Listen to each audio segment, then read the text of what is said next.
அனைவருக்கும் வணக்கம். Welcome to LA போல்ஸ். இன்று 13 ஏப்ரல் 2024 என்னென்ன பங்கு சந்தையில் செய்தி சொல்லியிருக்காங்கிறத பார்த்துடலாம்.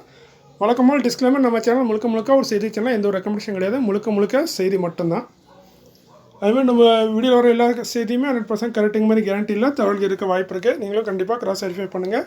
உங்கள் சைபரிஸ்ட் அட்வைசர் இல்லை உங்கள் ஃபைனான்ஷியல் அட்வைசரில் நியூஸ் எல்லாம் கன்ஃபார்ம் பண்ணிவிட்டு அதுக்கப்புறம் கலந்து ஆலோசித்து அதுக்கப்புறம் உங்கள் முடிவெடுங்க. நான் ஒரு செபிஸ்ட் அட்வைசர் இல்லை, நான் சாதாரண இன்வெஸ்டர். எனக்கு தெரிஞ்ச செய்தியை உங்களோட பகிர்றேன். ஸோ இது முழுக்க செய்தி பகிர்வு. இதுக்கு அர்த்தம் நான் சொல்கிறது எல்லாமே தவறான செய்திங்க மாதிரி அர்த்தம் கிடையாது. இது ஒரு டிஸ்க்ளைமர். சில நேரங்கள் நம்மளுக்கு விருப்பம் இல்லாட்டாலும் அந்த டிஸ்க்ளைமரை திரும்ப சொல்லித்தான் ஆகணும். ஸோ அந்த கட்டாயத்தின் பேரில் தான் நான் இது சொல்கிறேன். ஸோ இது ஒரு டிஸ்க்ளைமர். டேட்டா மிஸ்டேக் இருக்க வாய்ப்பு இருக்குது. ஏன்னா சில டேட்டா மிஸ்டேக் நான் பண்ணியிருக்கேன், அதை நான் ஒத்துக்கிறேன். அதே மாதிரி சில நம்ம சேனல் வந்து முழுக்க ஷேர் மார்க்கெட் நடக்கக்கூடிய டெய்லி நியூஸை சொல்லக்கூடிய ஒரு செய்தித்தாள் மாதிரி தான், தினசரி செய்தித்தாள். இங்கிலீஷில் சொன்னால் daily news paper of share market events. So இன்றைக்கி நம்ம பெருசாக ரொம்ப ஸ்டாக்லாம் இல்லை, ஒரு 4-5 ஸ்டாக் தான் இருக்குது.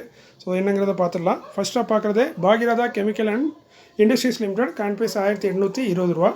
ஸ்பிட் 1:10 ஆல்ரெடி அறிவிச்சிருந்தாங்க. அதாவது ஃபேஸலி 10 இருக்காத 1 மாற்றுறாங்க.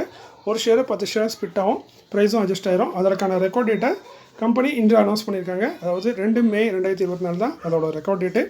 செக்டர் வந்து பெஸ்டிசைட் அண்ட் அக்ரோ கெமிக்கல்ஸில் இருக்காங்க பாகிரதா கெமிக்கல்ஸ். அடுத்து பார்த்தீங்கன்னா நேற்று நம்ம வீடியோ போட்டிருந்தோம். அந்த வீடியோ போடும்போதே எனக்கு தெரியும் அந்த வீடியோக்கு வழக்கத்துக்கு மாறாக டிஸ்லைக் அதிகமாக வரும்னு. அதுமாதிரி நேற்று அதிகமான டிஸ்லைக் வந்துருந்துச்சு.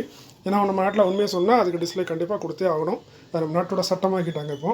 ஸோ அதில் என்னென்னு பார்த்தீங்கன்னா, இந்த ஆஸ்டர் ஃபோர்டிஸ் மலர் ஹாஸ்பிட்டலு ஆஸ்டர் வந்து ஒரு ஸ்பெஷல் டிவிடெண்டாக 118 ரூபா கொடுத்துருக்காங்க. அது வந்து முழுக்க ஒரு நண்பகத்தன்மையான செய்தி தான். ஏன்னா முழுக்க நான் எதிர்பார்த்தது தான், 100 ரூபாய்க்கு மேலே கொடுப்பாங்கன்னு அதுமாதிரி கொடுத்துருக்காங்க. அதில் ஒன்றும் டவுட்டே இல்லை. ஸோ ஆஸ்டரோட நியூஸுங்கிறது ஃபுல் அண்ட் ஃபுல் கன்ஃபார்ம் தான். நிறைய நண்பர்கள் நிறைய யூடியூப் சேனலில் நானும் நிறைய யூடியூப் சேனல் பார்ப்பேன். அதில் கமெண்ட்டில் பார்த்தீங்கன்னா இந்த மாதிரி ஆஸ்டர் கொடுத்துருக்காங்க, இது உண்மையா, ஃபோர்டிஸ் கொடுத்துருக்காங்க, இது உண்மையானு கேட்குறாங்க. சில நண்பர்கள் அது பொய்ங்கிறாங்க. சில நண்பர் என்ன சொல்கிறாங்கன்னா, அவங்க 118 ரூபா கொடுக்கல, 111 ரூபா 80 பைசா கொடுத்துருக்காங்கிறாங்க. அதுமாதிரி இன்னொருத்த ஃபோர்டிஸ் மலர் வந்து 40 ரூபா கொடுக்கல, 4 ரூபா கொடுத்துருக்காங்கிறாங்க. ஸோ இதெல்லாம் கொஞ்சம் கன்ஃபியூஸாக இருக்கக்கூடிய ஒரு விஷயம் தான். பட் கன்ஃபியூஸ் ஆகிறதுக்கு ஒன்றும் பெருசாக விஷயம் இல்லை. இந்த ஆஸ்டர் கொடுத்தது 118 ரூபா வந்து உண்மையான செய்தி தான். ஏன்னா அவங்க வந்து ஒரு இதை கல்ஃபில் உள்ள அவங்க ஒரு பிஸ்னஸ் தான் சேல் பண்ணியிருக்காங்க. அதில் வந்து அமௌண்ட்டு தான் அவங்க 118 ரூபா ஸ்பெஷல் டிவிடெண்டாக தந்திருக்காங்க. இந்த நியூஸ் எனக்கு முதலே தெரியும், நான் முதலே சொல்லியிருக்கேன். அதனால் அந்த ஸ்டாக்கை நான் அப்பவே ஓரளவுக்கு கொஞ்சம் வச்சுருந்தேன். ஸோ அதனால் அந்த கொடுக்குறது வந்து பெரிய விஷயம் இல்லை. அது ஆஸ்டருங்கிறது கன்ஃபார்ம் தான், ஸ்பெஷல் டிவிடெண்ட் 118 ரூபா. அடுத்து ஃபோர்டிஸ் மலர், இது வந்து எதிர்பாராத டிவிடெண்ட் தான். இதுவும் இவங்களோட டைவெஸ்ட்மெண்ட் பண்ணுறாங்க. அதாவது டைவெஸ்ட்மெண்ட்டுங்கிறது இன்வெஸ்ட்மெண்ட் எடுக்கிறது. ஸோ இவங்க வந்து மலர் ஹாஸ்பிட்டலில் ஏதோ டைவெஸ்ட்மெண்ட் பண்ணுறாங்க. அதில் வர பேமெண்ட்டை தான் இவங்களும் கொடுக்க போகிறதா சொல்லியிருக்காங்க. ஸோ இதுவும் 40 ரூபாங்கிறது நிறைய இடத்துல மென்ஷன் பண்ணியிருக்காங்க. ஸோ இதுவும் நம்பக்கூடிய ஒரு விஷயம் தான். தன்மை இல்லாத ஒரு விஷயம்னு சொல்ல முடியாது, நம்பக்கூடிய ஒரு விஷயம் தான். ஸோ ரெண்டுமே நம்பக்கூடிய விஷயம் தான். அது என்னென்னா லீவ் நாளில் வந்திருக்கு. அதாவது நம்ம சனிக்கிழமை சாட்டர்டே சண்டேலாம் லீவ் நாளில் உடனே எல்லா வெப்சைட்லேயும் பெரும்பாலும் அப்டேட் ஆக வாய்ப்பு இல்லை. ஸோ பாருங்கள், நாளைக்கு இல்லை நாளை கழிச்சு அதை நம்ம திங்கக்கிழமை செவ்வாய்க்கிழமை இந்த மாதிரி டைமில் பார்த்திங்கன்னா எல்லாத்துக்குமே இந்த நியூஸ் சரியாக வந்திருக்கும். ஸோ இது கொடுக்குறதுங்கிறது உண்மை தான். பட் ப்ரைஸ் அட்ஜஸ்ட்மெண்ட் ஆகும். அவங்க என்ன தான் 100 ரூபா இல்லை 500 ரூபா கொடுத்தாலுமே ப்ரைஸ் அட்ஜஸ்ட் பண்ணிடுவாங்க.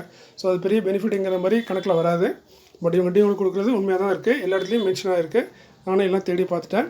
ஸோ இந்த மாதிரி நல்ல ஒரு டிவெண்ட் கொடுக்கக்கூடிய ஒரு ஸ்டாக்கை நேற்று பற்றி நியூஸை சொன்னதுக்கு நம்மளுக்கு டிஸ்லைக்காக தான் விழுந்திருக்கு நிறைய, வழக்கத்துக்கு மாறா. இது வந்து நான் டப்பா ரேட்டு உள்ளே இல்லை வேறு ஏதாவது ஸ்டாக்கு, இந்த எல்சிடி இந்தியா இதெல்லாம் ட்ரேடே ஆகாது. அந்த மாதிரி ஸ்டாக்கை பற்றி நான் சொல்லியிருந்தேன்னா அது உண்மையிலேயே தவறான விஷயம். உங்கள் நேரத்தை வீணாக்கிட்டேன்னு சொல்லி டிஸ்லைக் பண்ணிட்டு போகிறதுல தப்பு இல்லை. பட் இது வந்து ரெண்டுமே ட்ரேட் ஆகிட்டு இருக்க ஸ்டாக்கு தான், ஹோல்டிங்கில் உள்ள ஸ்டாக்கு தான். இந்த ஸ்டாக்கை பற்றி நியூஸ் சொன்னதுக்குமே டிஸ்லைக் பண்ணி வச்சுருக்காங்க. நம்ம வீடியோ டிஸ்லைக் பண்ணிங்கன்னா ஒரு கூட்டம் இருக்க தான் செய்யுது, அப்பப்போ வந்து பண்ணிட்டு தான் போவாங்க. பட் இது நேற்று கொஞ்சம் வழக்கத்துக்கு மாறாக இருந்தது. ஸோ இது ஒரு சின்ன ஒரு ஆதங்கமாக சொல்கிறேன், அவ்வளோதான். ஸோ அடுத்து பார்த்தீங்கன்னா ஐஎஸ்எம்டி லிமிடெட், இவங்க கரண்ட் ப்ரைஸ் 96. இவங்களோட ஆர்டர் பார்த்திங்கன்னா 343 கோடி 72 லட்சத்துக்கான ஆர்டர் கிடச்சிருக்கு. கொடுத்தது நம்ம ONGC, oil and natural gas corporation. அடுத்து ஹெச்எஃப்சிஎல் லிமிடெட் கரண்ட் ப்ரைஸ் 99, 64 கோடியே 93 லட்சத்துக்கான ஆர்டர் கிடச்சிருக்கு. கொடுத்தது லீடிங் ப்ரைவேட் டெலிகாம் ஆப்ரேட்டர்னு சொல்லியிருக்காங்க. யாருங்கிறத மென்ஷன் பண்ணல கம்பெனி.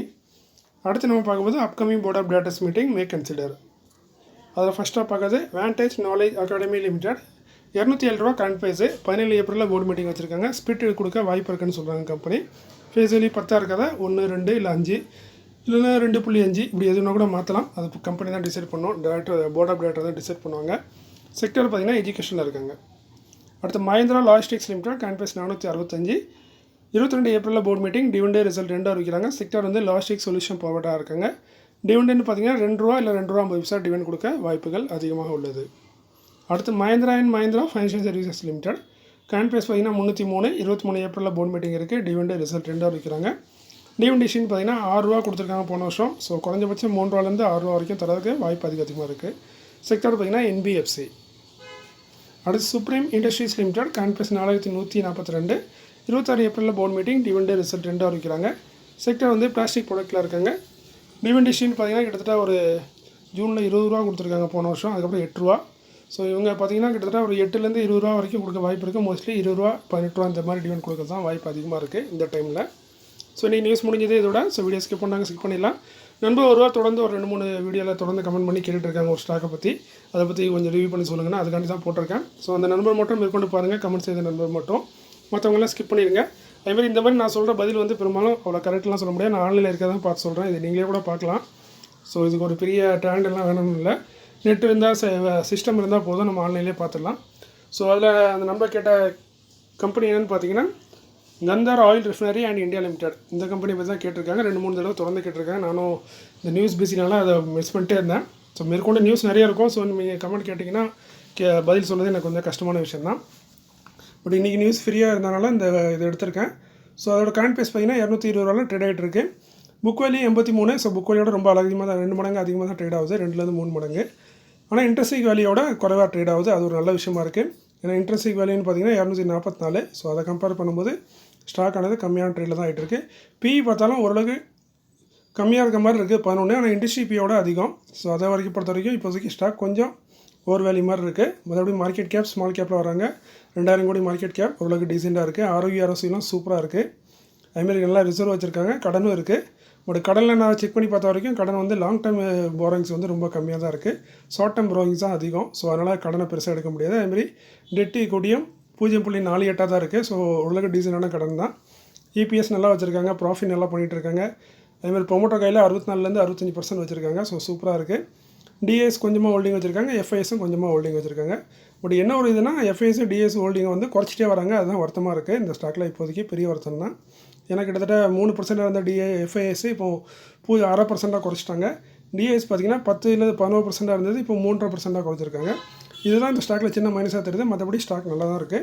நல்ல ஒரு க்ரீனாக தான் இருக்குது எங்கே பார்த்தாலும். ஸ்டாக் இப்போதைக்கு 2 வீக் லோ கிட்ட தான் ட்ரேட் ஆகுது. இருந்தாலும் இது கொஞ்சம் ஓவர் வேல்யூமாக இருக்குது. இன்னும் குறைய அந்த ஸ்டாக் வந்து ஒரு நல்ல ஒரு ஃபேர் வேல்யூவில் இருக்கும்.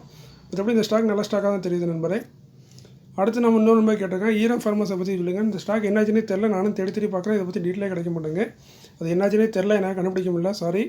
நானும் அவங்க ஸ்க்ரீனில் போட்டு பார்க்குறேன், லைன்லையும் போட்டு பார்க்குறேன். இந்த ஸ்டாக்கை பற்றி ஒரு டீட்டெயிலுமே கிடைக்க மாட்டேங்க. இந்த ஸ்டாக் நான் வச்சுருந்தேன் ஆக்சுவலி ஒரு வருஷம் கொஞ்ச நாள் முன்னாடி. இப்போ அது என்னாச்சுன்னே தெரில. எனக்கு கண்டுபிடிக்க முடியல.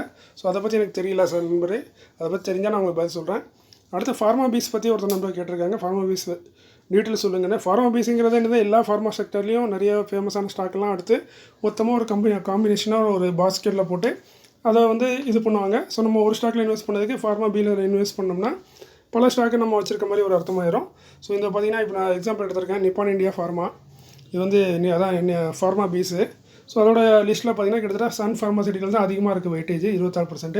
அதுக்கப்புறம் சிப்லா இருக்குது, doctor Reddy, Divi's laboratories, Zydus life science, Mankind pharma, Torrent pharmaceutical, Lupin, Aurobindo pharma, Alkem laboratories, Abbott, IPCA laboratories, Biocon, Glenmark pharmaceutical, Gland pharma, JB chemicals and pharma, Laurus lab, Sanofi, Natco pharma, Granules. இந்த மாதிரி எல்லா ஸ்டாக்கையும் இவங்க கம்பேர் பண்ணி வச்சுருக்காங்க. இதோட ஒரு ஹெரிட்டேஜ் ஆவரேஜ் தான் நம்ம ஃபார்மா பீஸு. ஸோ நம்ம ஒரு ஸ்டாக்கை ஹோல்ட் பண்ணது போய் அந்த குரூப் ஆஃப் ஸ்டாக்கே ஹோல்ட் பண்ணுறது தான் ஃபார்மா பீஸு. ஸோ நீங்கள் ஃபார்மாவில் புல்லிஷாக இருக்கீங்க, அது நல்லா இருக்கும்னு நினச்சிங்கன்னா நீங்கள் அதை பற்றி வாங்கலாம்.